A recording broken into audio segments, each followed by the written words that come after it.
Usa ka 14 anyos nga babae ang gipatay sa iyang ama-ama sa Panabo City, Davao del Norte. Ani report ni John D. Esteban. Gipatay sa iyang kaugalingong stepfather o ama-ama ang 14 anyos nga babae nga usa ka grade 9 student sa barangay Little Panay sa Panabo City, Davao del Norte.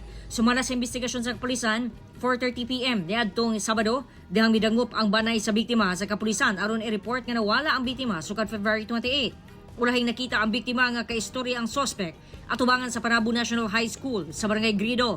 Sa pagigirabi sa kapulisan sa sospek, wala pa kini miangkon sa salaod. Apan nakaluwat kini og pahayag nga nag-iya siya og luna sa barangay Little Panay. Rason nga dali kining giadtuan sa mga pulis. Duna sa isaksi nga nakakita sa sospek kauban ang biktima sa lugar. 3:40 PM niadtong Biyernes. Pag-abot sa giingong luna sa sospek, nakita ang nakatambak nga yuta ug dihang gikalot sa otoridad, didto na nakita ang patayng lawas sa biktima. Didto na may angkon ang sospek nga iyahang gipatay ang iyahang stepdaughter. Pinaagi sa pagtuok ug iya kining gilubong. Gipailaw pa sa autopsy ang patayng lawas sa biktima aron masiguro ang hinungdan sa kamatayon niini. Ilabi pa nga gituuhang gilugos kini. Ginasulian pa sa GMA Regional TV1 Mindanao nga makuhaan og pahayag ang sospek ug ang kabanay sa biktima.